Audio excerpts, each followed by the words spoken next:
It's important when you take a quick side step and say cancer. Cancer is a genetic disease.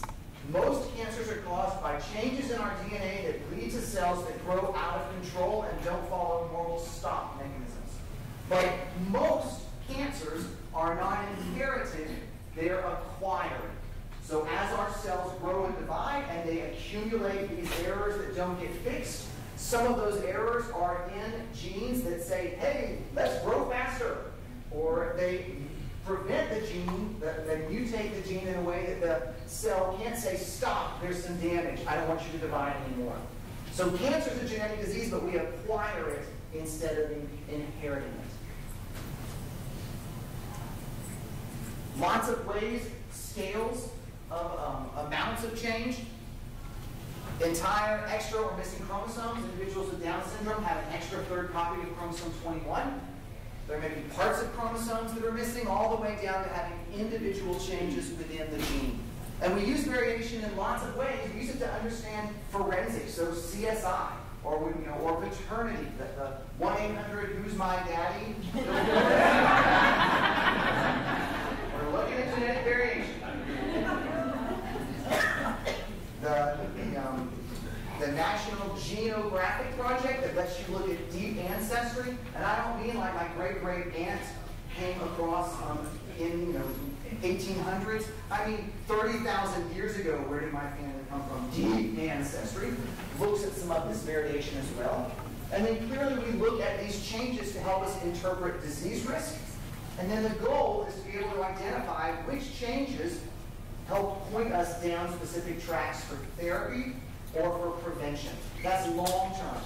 All right, let me stop again. Let's see if we've got more questions, because I just covered a great big old chunk of material. It's a little bit like drinking out of the fire hydrant. You said that cancer is not inherited. It's to something happening later. How do you explain familial trends like prostate cancer, breast cancer, etc.? That's a great question. So if I said cancer is acquired, not inherited, what about the cases where we know, like breast cancers and certain ovarian cancers and prostate cancers that clearly run in families? So this is where I was general, but I should have run in some specifics. So a small proportion of these cancers, so maybe 5 to 10% of breast cancers are actually inherited. There are specific genetic changes that are being passed through the family. Most of the cancers are not. Most of them are acquired. Now, there are probably a small number of risk-increasing changes that do get passed from parent to child, but by and large, they aren't those. If you have this change, then you have developed this cancer. That's a really small fraction. But that's a great question. Thank you. Others? Well, isn't there's a test, BRCA test for breast cancer? Yes. It's a genetic test. So they identify the gene? That's right. So the BRCA test looks at two specific genes, BRCA1 and 2, that we know are altered in this inherited form of breast and ovarian cancer. So what the BRCA test does is it looks at, and there are specific considerations before a woman is referred to for BRCA testing. A younger age of onset, generally the presence of at least one, sometimes two close relatives. So if a woman is a candidate for BRCA testing and decides that she wants to have that BRCA testing, then they're going to look at those specific genes, and they're going to look for any changes that they know are associated with cancer-causing mutations. But not every woman that's had a breast cancer diagnosis is going to have BRCA testing, because lots and lots of breast cancers don't have changes in those genes. Some do, even some that are not familial, inherited through families. But it's a smaller subset. Other questions? So, my family has familial ALS, and one of the questions that I asked in the familial ALS session was, if you know the strain or the mutation, AV4, if others have that same from the SOD1, does that mean that we're related? That's a good question. We'll just leave that here.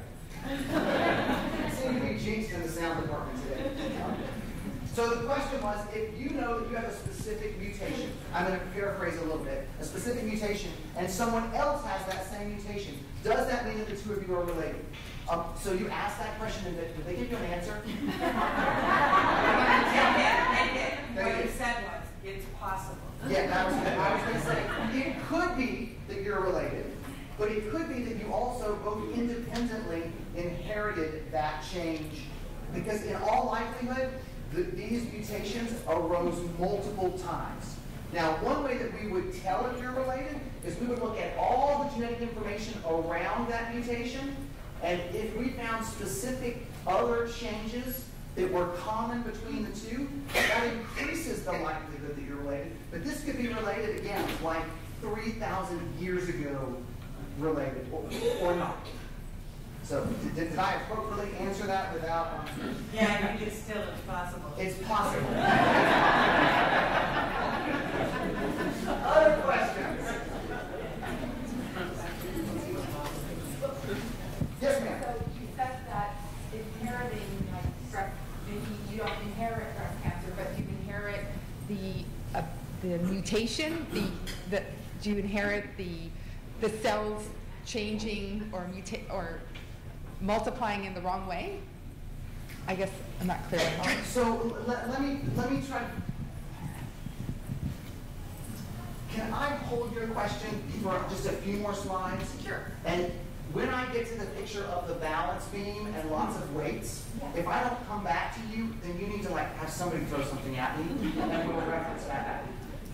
Okay, let me just get a sense. Are we okay? Is this pitched too high, too low? Is this in the right place for you guys? All right, because I don't want this to be a waste of your time. Are we all right? Yes. Okay. All right. Okay, this is important. And I'm going to start connecting some ALS dots in here as well. So for those of you who are wondering, when is he going to talk about ALS? It's going to be some of you were too polite not to say when I said, all right, in the right place, talk about ALS! I want you to understand something called the central dogma. This is really important and will help inform many other conversations you will hear about the impact of changes in DNA. So the central dogma says that the DNA recipe gets to the protein, or the information in the recipe is turned into protein through an intermediate molecule called RNA. So the information, the code in the DNA, goes through an intermediate called RNA, and then that is what determines the amino acid organization for our protein. So let's walk through that. So here's the nucleus of our cell. Everything out here is our cytoplasm. And I'm only showing you one piece of DNA, one chromosome. Recognize there to be 46 in reality. And I've stretched out the DNA. And here's a bit of information for a gene. So here's a set of instructions that are going to tell my cell how to make a certain protein. Now let's come back to our recipe analogy. And let's say that we are working at a 5-star restaurant.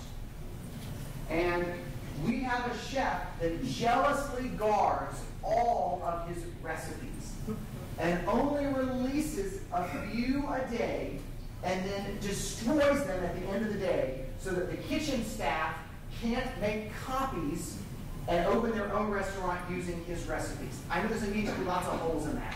People have cell phone cameras, but just pretend. So every morning, the chef makes copies of the specific recipes we're going to use that day and sends them out of his office where the cookbook stays locked up in a vault and sends them out into the kitchen. And the kitchen staff use those recipes to make their products that then go to the diners. Everybody with me on that? Okay. So our DNA is the set of recipes in the vault. The DNA stays in the nucleus. Protein gets made out here in the cytoplasm. So if the recipes stay in the vault, but the protein gets made out here, I got to get this information out. So we're going to do that through this molecule called RNA. So there's this set of proteins called RNA polymerase. Essentially, it reads the instructions in the DNA and makes a copy called RNA. RNA chemically is very similar to DNA. There are some differences, but we're not going to worry about those at the moment. So here is that day's copy of the recipe. And then something really important happens. We have to prep and process the RNA. There are things that have to be done to it, things that have to be taken out. There are chemicals that are put on it that make it last longer once it's out in the kitchen. So there's a whole host of things that take place in this prep and processing stage. And then the finished, ready to go RNA molecule heads out into the cytoplasm. And in the cytoplasm, it meets another collection of proteins that actually read the information in the RNA and pull together the amino acids to make our protein. So, central dogma says the genetic information in the DNA, we make an RNA copy. That RNA copy is processed and brought out into the cytoplasm, outside the nucleus. It meets other machinery that reads the instructions, and these are the instructions that were created from the DNA, and then uses the instructions to figure out how the amino acids get put together to make protein. Everybody with me? We got that? Okay, so this is the recipes in the vault, today's copy that the chef tears up at the end of the day, and the final product that makes its way to the diners. Okay?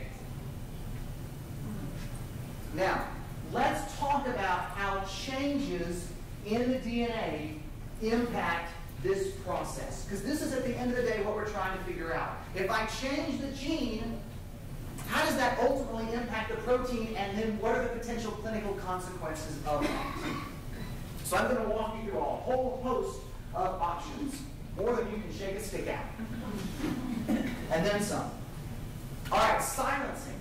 Let's assume that our change in our DNA actually occurs in the gene so that the RNA making machinery never binds.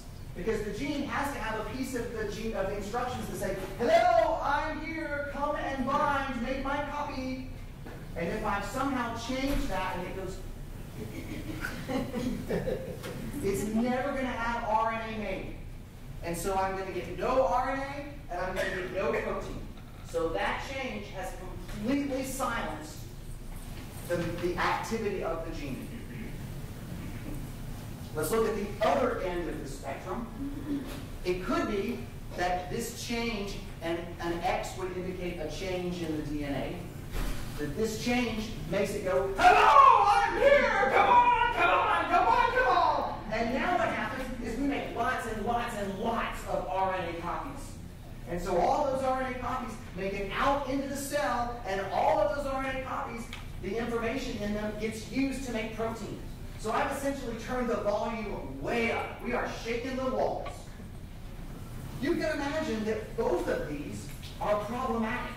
Having too much protein is maybe as bad as having none at all.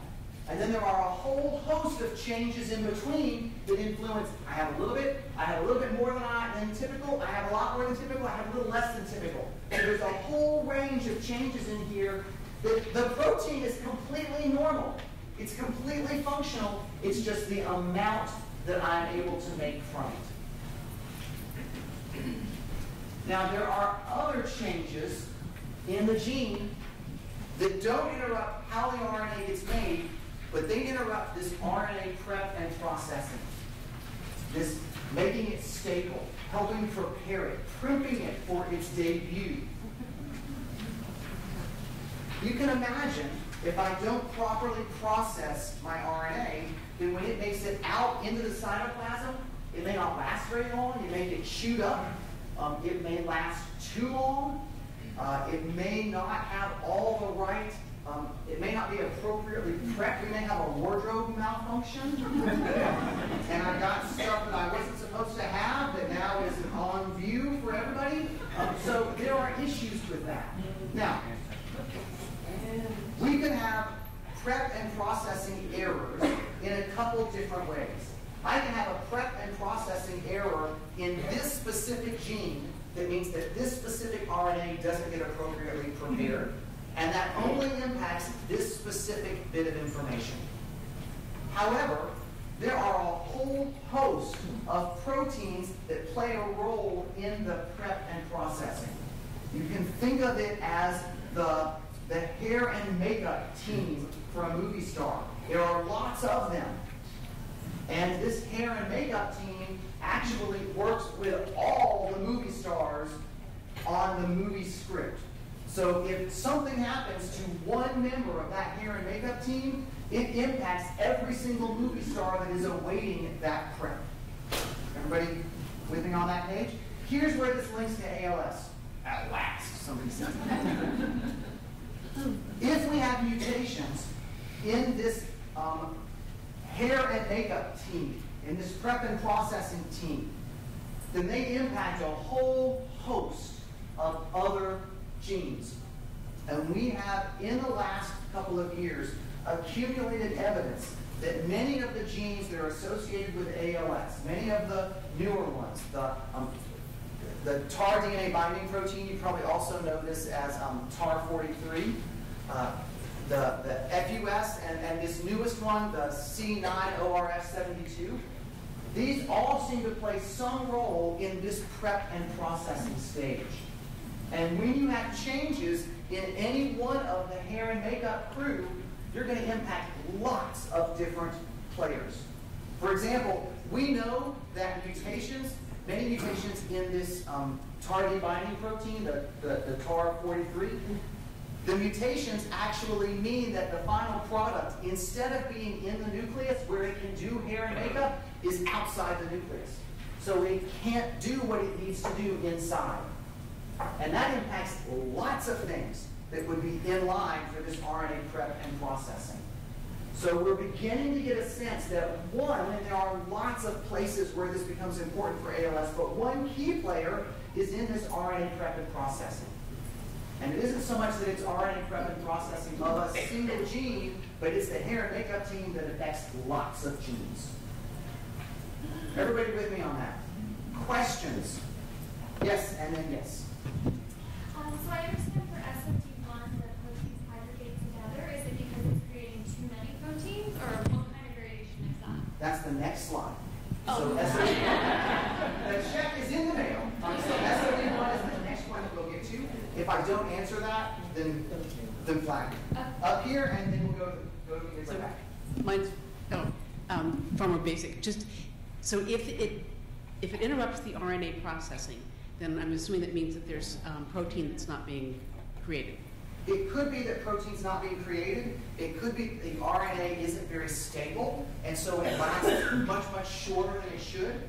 There's this whole process that I've totally bypassed called splicing that essentially says when I make my RNA copy, there are pieces of the message that I don't want, and I have to cut them out and stitch my fragments together.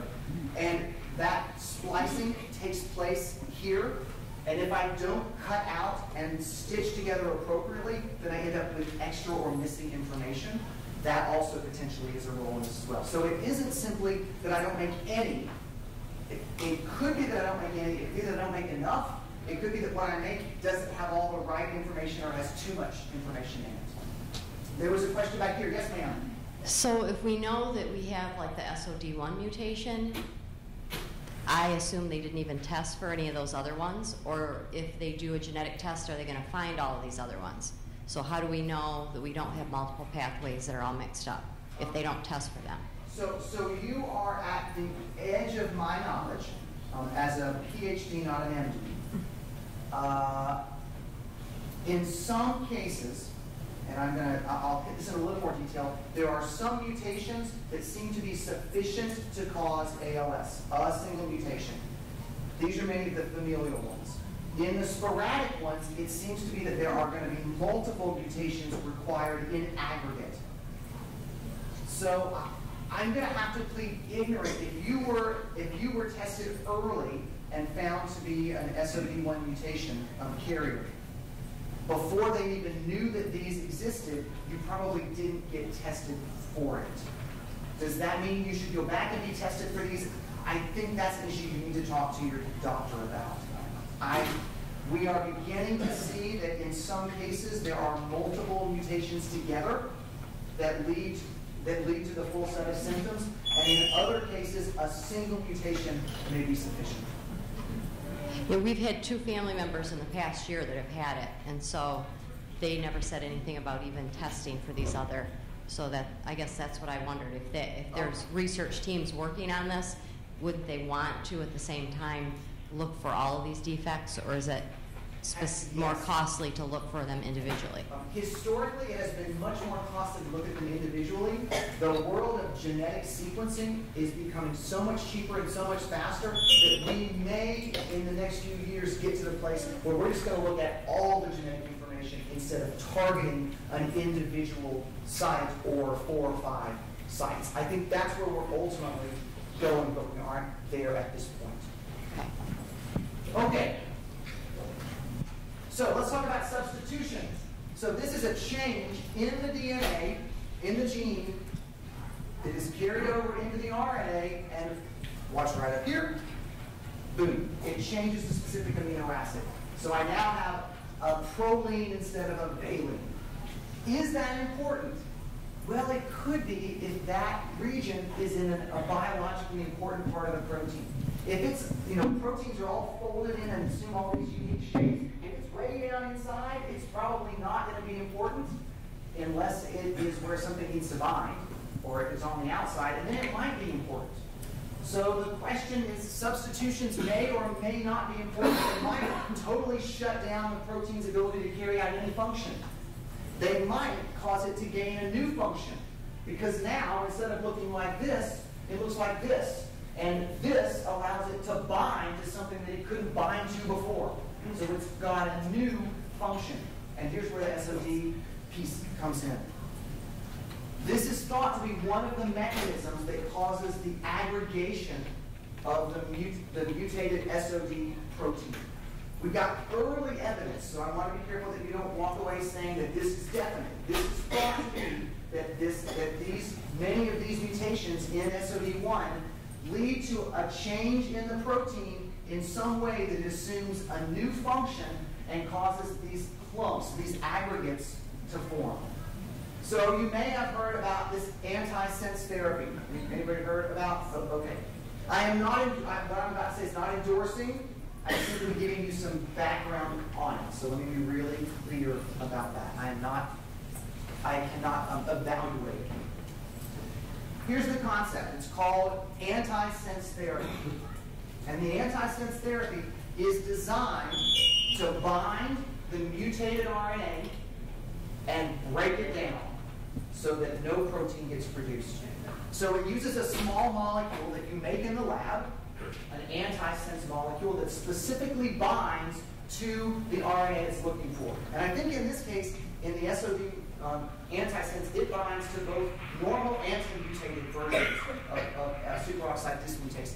It binds, and then the binding actually triggers the destruction of the RNA. So antisense therapy specifically finds all the RNA fragments, breaks them apart, and then if that breaks them apart, then clearly you can't use that to make protein. Now again, I'm not saying this is good, this is bad. That's outside my wheelhouse to evaluate it. But I want you to understand this concept of antisense therapy and how it links to our whole DNA, RNA, protein central dogma. You can also have a deletion. I'm just going to move through this really quickly. You can have big chunks, little chunks taken out of the gene, which potentially would be taken out of the RNA, which means you would have things missing in the protein. And you don't end up with a gap, you actually connect these. So now I've got things connected that weren't historically connected. So that's another way that changes in the DNA can impact the overall function. Now we've also got change outside the gene that may have no impact on the protein. It may not regulate the volume, how much. It doesn't regulate the hair and makeup crew. It's just out here as normal variation. That's what we use when we're doing forensic studies and identification. All those paternity studies, all those forensics investigation studies are looking at regions outside of genes and outside of any known clinical impact. And part of that's intentional Because if you've got somebody that you're doing genetic testing for to determine if they match a sample at a crime scene, you don't want to be having clinical information associated with that as well. That is totally outside of the set of descriptions that you're looking for. All right, here are many, but not all, of the locations of the genes that have been associated with ALS. Here are some, they span across the genome. I'm showing you the specific chromosomes. I am not catching every single one of them. I went through several reviews and pulled the ones that seem to have the strongest evidence of being associated. That does not mean that these are the only ones. There are probably many others, or at least some others, that we haven't yet identified. But I just want you to get a sense that they span across the entire genome. This is really important. Our DNA is not the sole determinant of who we are. So this doctor says, take 2 genes and call me in the morning. And this guy out there says, my genome made me do it, as he's led away from bugging this guy back here. There are clear environmental risk factors for many, many, many traits and diseases.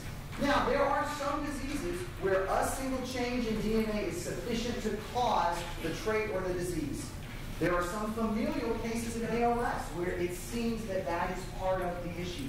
But in many cases, it's multiple genes and multiple environments interacting together. So I want to make sure that you hear that it is not simply DNA, it is not simply environment.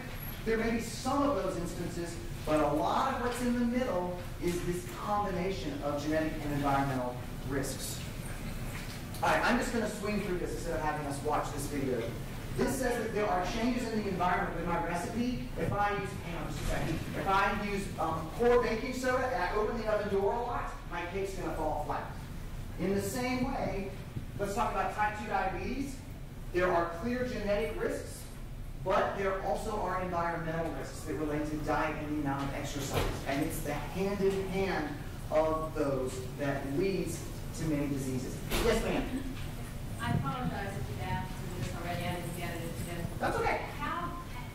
When you look at this, how can you tell what those things are that might cause something like ALS versus the damage ALS might have already done that you see? Oh, that's a great question. So how do you look at the cause versus the effect? And how do you know the difference? Yeah.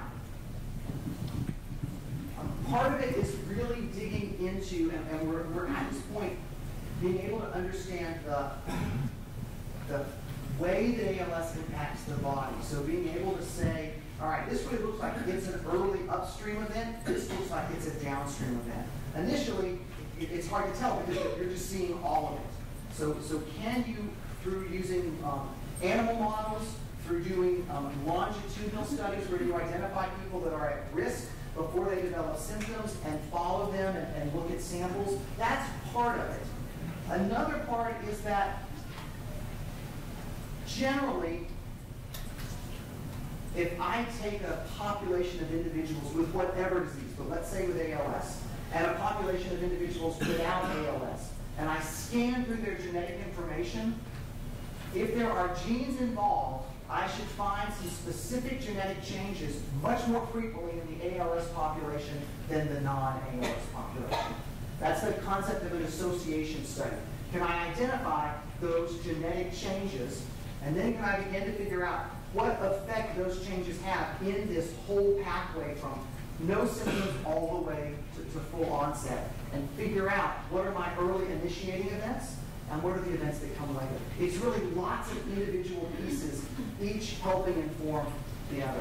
It used to be in the field of research that everybody did their own thing and nobody shared because they were afraid, frankly. In the field now, it is all about collaboration. Collaboration with the physician and with the neurologist and with the individual who's working with animal models, whether that's mice or fruit flies, and the human geneticist. It's all beginning to come together, and that gives us a much better way to differentiate those pieces. So you don't need to apologize for asking that question, because I didn't remember that at all. But I think that's really good. How do you know if it's chicken and egg in some ways? Yes, ma'am. To go back to changes in the DNA, you have the silent, the the normal variation and the harmful. Yes. What about something that's really good? Oh! So what about changes that are really good? Well, what do you call that? And do you really look into that? Do you really Yeah. try and find out what that is? So there are changes that are beneficial, that actually are protective. And so you do find those. They're a lot harder to get at, though, because essentially you're looking for a population that's at high risk of developing something, and you're looking for the person that it doesn't get it. So that's a little harder to get at. But in our whole concept of genetic change, and some change is silent, and some change is part of variation, and some change is harmful, there are certainly some changes that are beneficial as well. So here's an example. There's a mutation. Ooh, I should use that mutation because it's not harmful. There's a change in a specific gene called CCR5 that protects individuals who are continually exposed to the HIV virus from ever developing HIV, from ever acquiring the infection. Because the genetic change prevents the virus from attaching to the cell. So by knowing that beneficial change, there are all kinds of drug companies that are now trying to figure out if this is a way to develop a vaccine. That's a really beneficial change. We happened on it really almost randomly. And you don't have a word for it. Protective, maybe, but I don't think there is.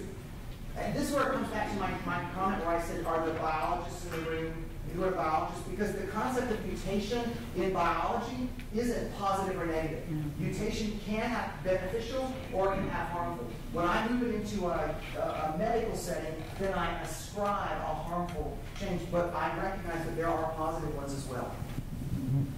Well, I am running short. I have so much to tell you. Changes in the environment also impact. Okay. Do not run screaming out of this room.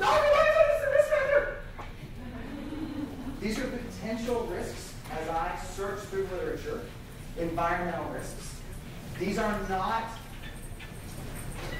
fully correlated 100%. If you have this exposure, then you are at a higher risk of ALS. We don't know a lot about environmental risks, not only for ALS, but about lots of different syndromes and disorders. It's hard to get a handle on the good environmental risks. I'm going to show you this. It's on a piece of paper, so you can look at it a little bit later and dig through it.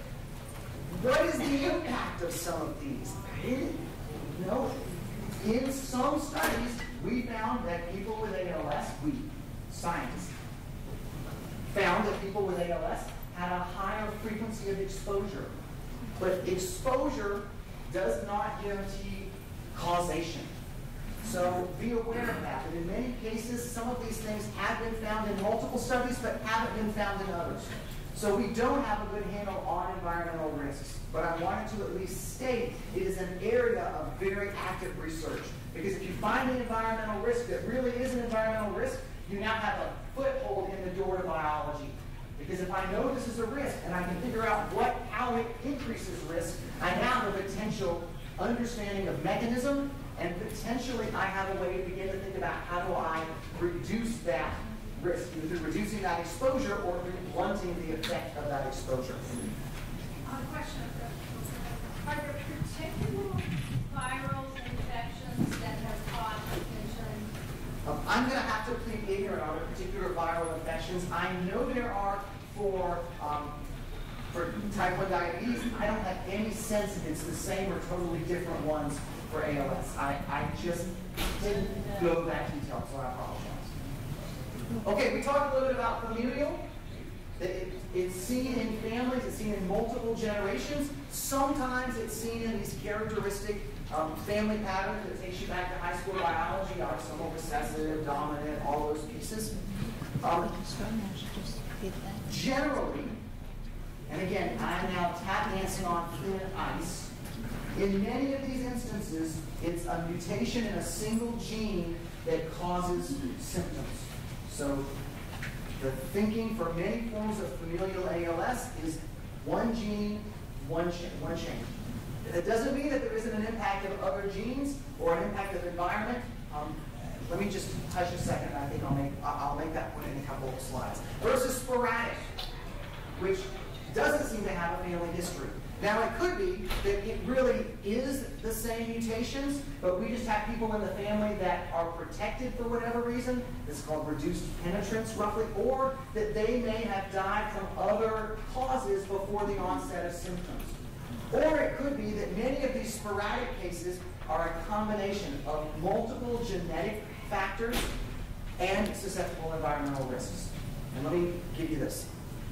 So let's imagine that there's a balance of risk factors that increase our risk and that decrease our risk, and that hold us in balance, in no symptoms. In the familial cases, we're looking at a major risk from a single genetic change. Big weight, big difference. One change, huge difference, alters the balance. I could also alter the balance, though, not by one really big weight, but by lots of smaller weights. Some genetic weights, some that slightly increase risk incrementally, and some environmental that increase risk incrementally. It's possible that the same gene, depending on the change in the gene, that one change in the gene could cause big increase in risk, to be seen in familial, and another change in the gene could cause small increase in risk and be seen in the sporadic, but isn't the sole cause in the sporadic. That's kind of complicated, so let me say that again. One gene, depending on the impact of the mutation or of the genetic change, could have a major increase in risk or just slightly increased risk, depending on the impact, the biological impact of that change. So when we talk about genes that are involved in ALS, in the familial ALS, we tend to think right now, current thinking, one gene, one mutation, very heavy impact. In the sporadic, multiple impacts, multiple genetic, multiple environmental risks. This makes it really, really difficult to identify these genes, because if I have 100 people who have ALS, they probably do not all have the same combination of changes that leads to symptoms. There may be 5, 10, 15 different pathways of change, of combinations that get us to symptoms. And so that becomes very hard when you're doing a large-scale study to be able to tease those differences apart. Now, I'm at time. So let's see. What else is in here? Oh, how do we identify this variation? Oh, okay. I'm going to take 2 minutes. I promise. Just 2 minutes. Because this is what is so hopeful for me. And I'm going to jump to right here. This is the cost to sequence 1 million bases of DNA. $10,000 in 2001. Pennies now. We have reduced the cost of sequencing 15,000-fold. So, in 2000, it cost $2.3 million to sequence our genome. Today, it's about $7,000. There are new technologies on the horizon that will bring this down below $1,000. So the techniques that let us look at all of the risks, that came back to the question that was back here, that let us look at all the risks, not simply I'm going to do a test for this one, I'm going to test for this one, are coming. The place where I work, Hudson Alpha, just received a grant with funding from the ALS, but from you guys, so thank you, to do some of this sequencing of these individuals, to try to identify collectively the specific changes. Now, here's an important point. Lots of data. Each of these little individuals is a person whose genome was sequenced. By the end of last year, it was estimated that there were 30,000 human genomes that had been sequenced. Most of these these were in a research setting, not an individual patient. Because here's the challenge. We may have $1,000 genome sequencing, but it is so difficult to try to annotate it. In other words, if I sequence my genome, we're going to find somewhere on the order of 1 million variations. Do you want to try? I mean, how do we figure out which one are the key ones? This is not looking for a needle in a haystack. This is looking for a slightly unique needle in a stack of needles. So that's the challenge. I'm convinced that the technology will allow us to sort through and dig through that data. So it's coming. I think it is going to be here very, very quickly. We're beginning to see this take first steps into clinical settings. So this field of genomics, of looking at all of this information instead of one gene at a time, is set to really, I don't want to throw giant, $20 words around. It's set to have a huge impact in our understanding of the entire scale, not just a little piece here and a little piece there.